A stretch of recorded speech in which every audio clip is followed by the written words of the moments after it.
हरियाणा के रेवाड़ी का एक ऐसा मामला। अप्रैल महीने में सदर थाना क्षेत्र अंतर्गत एक गांव में सशस्त्र बदमाशों ने घर पर मौजूद ननद भाभी का यौन शोषण करने, उनका अश्लील वीडियो बनाने और घर से लाखों रुपए के जेवरात की लूट के मामले में सीआईए ने बड़े गिरोह का भंडाफोड़ करने में सफलता हासिल की है। गिरोह के 2 सदस्यों को सीआईए ने गिरफ्तार किया है, जिनसे पूछताछ में कई बड़ी वारदातों का खुलासा होने की उम्मीद जताई जा रही है। थाना सदर पुलिस को 4 अप्रैल को दर्ज शिकायत में एक महिला ने बताया था कि 3 अप्रैल की रात वो और उसकी ननद छत के कमरे में सोए हुए थे। ये लोग रात को करीब 1 बजे 7 से 8 आदमी उनके घर में घुसते हैं। उनके हाथों में चाकू, पिस्टल व धारदार हथियार थे। इन लोगों ने हथियार दिखाते हुए धमकी दी कि अगर शोर मचाया तो वो उन दोनों को खत्म कर देंगे। हथियारबंद बदमाशों ने महिला से कहा कि तुम्हारी मम्मी कहाँ है, तो उसने बताया कि सास नानी के घर गई हुई है, जबकि ससुर चंडीगढ़ गए हुए हैं। एक बदमाश ने उसकी कनपटी पर पिस्टल लगाकर कहा कि तुम्हारे घर में जो भी नकदी है और अन्य कीमती सामान है उसको हमारे हवाले कर दे। दोनों के मोबाइल फोन भी इन लोगों ने छीन लिए। महिला ने आरोप लगाया कि बदमाशों ने हथियारों के बल पर उसके ननद के कपड़े उतरवा दिए। दोनों का यौन शोषण किया गया। इसी दौरान मोबाइल से उनकी अश्लील वीडियो भी बनाई गई। उनके साथ जमकर आपत्तिजनक हरकतें की गई और लाखों रुपए के जेवरात लेकर बदमाश फरार हो गए। 2025 को एक शिकायत सदर में रहने वाली युवती के हमारे पास आई, जिसमें कि उसने 4 व्यक्ति बताए थे, जिसमें कि उसने लूटपाट और अभद्र व्यवहार और उनसे रेप करने की कोशिश की। जो वारदात थी हमारे संज्ञान में लेके आए। उसके बाद हमने कंप्लेंट की, शिकायत की, जो इंक्वायरी थी करते हुए हमने एफआईआर लॉन्च की। एफआईआर जो हमने लॉन्च की मुख्यतः रेप की धाराओं में, लूटपाट की और धमकी देने की धाराओं में की थी। उसमें हमने एक टीम गठित की थी हमारे सुमेर इंस्पेक्टर से ये इंचार्ज के नेतृत्व में, जिसमें कि काफी लंबे टाइम से वो इस वारदात को डिस्क्लोज करने में लगे हुए थे। और इसमें आखिरकार हमें कल लगभग 27 जुलाई को हमें सफलता हाथ लगी, जिसमें कि जो 2 मुख्य आरोपी हैं, नंबर 1 तो है इसमें संजू महेंद्रगढ़ का और एक राम बाबू है राजस्थान का। 2 आरोपी हमें हाथ लगे हैं, जिनकी पूछताछ में प्रामा फेसिया भी प्रथम दृष्टया जो सामने आया है। इनकी जो मोडस ऑपरेंडी है, पहले भी आपराधिक रिकॉर्ड ऐसे ही रहे हैं। इन्होंने घर में घुस के जो औरतें थी घर में उनको बंधक बनाया, उनके साथ अभद्र व्यवहार किया और लगभग 22 तोले के करीब जो सोना है शिकायतकर्ता ने लिखवाया है, वो लूटपाट की।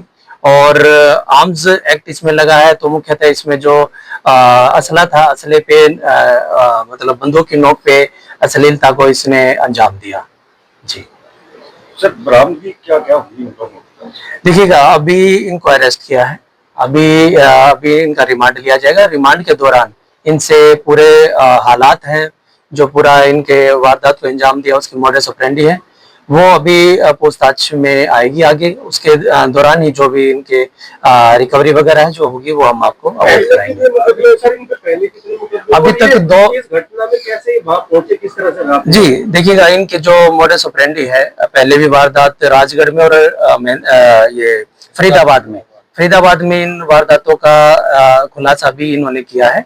लेकिन गहनता से अभी जांच की जाएगी, इनसे पूछताछ की जाएगी और इनसे इन चीजों की डिस्क्लोज करवाया जाएगा कि बेसिकली जो वारदात है इन्होंने किस मंशा से अंजाम दिया। क्योंकि अभी जैसे मैंने आपको बताया, प्रथम दृष्टया जो हमने सिर्फ इनको अभी अरेस्ट किया है और अभी न्यायालय में पेश किया जाएगा। उसके बाद ही गहनता से जांच करके जो तथ्य आएंगे आपका अवगत कराएंगे।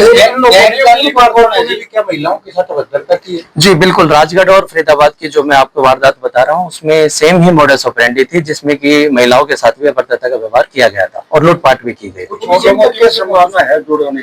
इसमें लोग शामिल थे सर? इसमें इस पूरे मुकदमे में लगभग 5 आरोपी हैं, उनके नाम सामने आए हैं। लेकिन हमें ऐसी आशंका है कि हो सकता है कि कुछ लोग और भी इनके साथ इन्वॉल्व। महिला ने पुलिस में बताया था कि बदमाशों ने उनसे जेवरात के बारे में पूछा तो उन्होंने संदूक व अलमारी में गहने होने के बारे में बता दिया था, लेकिन उन्होंने इसकी चाबी होने से मना कर दिया। बदमाशों ने संदूक व अलमारी के ताले तोड़कर 2 सोने के हार, कानों के सोने के बाले व 1 तोले का सोने का लॉकेट, एक छोटे बच्चे के सोने के चांद सूरज इसके अलावा भी कई चांदी का सामान लेकर वो लोग फरार हो गए थे। देखिएगा, कुछ ऐसे साक्ष्य थे हमारे पास जिनको जुटाते हुए और ऐसे कई साइंटिफिक एविडेंस हमारे पास थे जिनके साथ कनेक्ट एक चेन टू चेन बना के हम इन तक पहुंचे हैं। ये काफी लंबा वक्त बीत गया सर, इसमें बीच बीच में जिसके घर में वारदात होती है, आपको ये वारदात ही थोड़ा सस्पेक्ट लग रहा था, जैसे बाइक का, तो क्या कारण रहा इन पीछे डिले का? जी देखिए, मैं आपको बताना चाहूंगा कि जो प्रारंभिक जांच थी हमारी, प्रारंभिक जांच में काफी तथ्य ऐसे थे जो कि हमें कहीं न कहीं एक सस्पिशियस ये इवेंट लग रहा था। लेकिन जैसे जैसे वारदात को समय बीता, हमारे पास कुछ तथ्य ऐसे आए और कई, जैसे आपको मैंने बताया कि साइंटिफिक एविडेंसेस हमारे पास ऐसे हैं जिनको फॉलो करते हुए हम आज इस नतीजे पे पहुंचे हैं कि जो मुख्य दो आरोपी थे उनको हमने अरेस्ट किया है। किस व्हीकल में आए थे सर ये घटना पर? देखिएगा, ये मोटरसाइकिल पे थे और जैसे मैंने आपको बताया कि इनके अन्य दोस्त थे, वो किस ढंग से किस रास्ते से आए, अभी वो जांच का विषय है। इनको रिमांड पे लेके इनसे पूछताछ की जाएगी। जैसे सर आप ये कह रहे थे कि मौके पे कोई ऐसे साक्ष्य नहीं मिले कि कोई आया है वहाँ पे इस तरह की चीजें हुई है, जैसे आपने पहले जब बाइट दिया, तो ऐसा क्या पुलिस को मिला कि जैसे पहुंच गए हम अपराधी तक पहुंच गए? देखिएगा, जो मैंने प्रारंभिक जांच में आपको बताया था उसमें 2-3 सस्पिशियस विषय थे हमारे पास, जिसमें कि एक था कि जो वीडियो बनाई गई थी उनके खुद के फोन से बनाई गई थी, जो कि हमारे शिकायत करता थे। वो सबसे बड़ा एक हमारे लिए ऐसा विषय था कि जो पूरे के पूरे घटनाक्रम को एक संदिग्ध बना रहा था। लेकिन उसके बाद काफी चीजें साइंटिफिक हमारे कॉल रिकॉर्ड्स और काफी चीजें ऐसी आई जिससे कि हमें पता चला कि ये घटना हुई है और उसकी जांच में ही आज हमने 2 मुख्य आरोपियों का अरेस्ट किया है। कंप्लेनेंट ने सर 7 से 8 बंदे बताए थे कि 7-8 आदमी आए थे। जी, इसके बारे में जैसे मैंने आपको बताया कि अभी 2 मुख्य आरोपी हमने पकड़े हैं, बाकी इनकी पूछताछ में जितने भी व्यक्ति होंगे उनका अरेस्ट किया जाएगा। कहाँ से रहने वाला? बेसिकली ये गागड़ावास का रहने वाला है मेंढरगढ़। इतना ही नहीं बल्कि महिला ने बताया था कि बदमाशों ने गहने लूटने के बाद घर में लगे सीसीटीवी कैमरे की डीवीआर भी तोड़ दी थी और साथ ही धमकी दी थी कि इस बारे में किसी को बताया तो उनकी अश्लील वीडियो वायरल कर दी जाएगी, जिसके आधार पर पुलिस ने मामला दर्ज कर लिया था और आरोपियों की तलाश में जुट गई थी। तो ऐसे में अब ये पूरा भंडाफोड़ हो गया है। बताया गया है कि महेंद्रगढ़ के गागड़वास निवासी संजू व राजस्थान के चुरू जिले के किरतान निवासी राम बाबू को गिरफ्तार किया गया है। पुलिस के अनुसार लूट की वारदातों को अंजाम देने वाले ये गिरोह को बड़ा गिरोह माना जा रहा है और इन्हें गिरफ्तार कर लिया गया है। बाकी सदस्यों की भी, बाकी बदमाशों की भी तलाश की जा रही है। फिलहाल इन्हें कोर्ट में पेश करने के बाद रिमांड पर लिया जाएगा। अपील रहेगी इस वीडियो को आप शेयर जरूर करें। वॉइस ऑफ पानीपत के लिए ब्यूरो रिपोर्ट।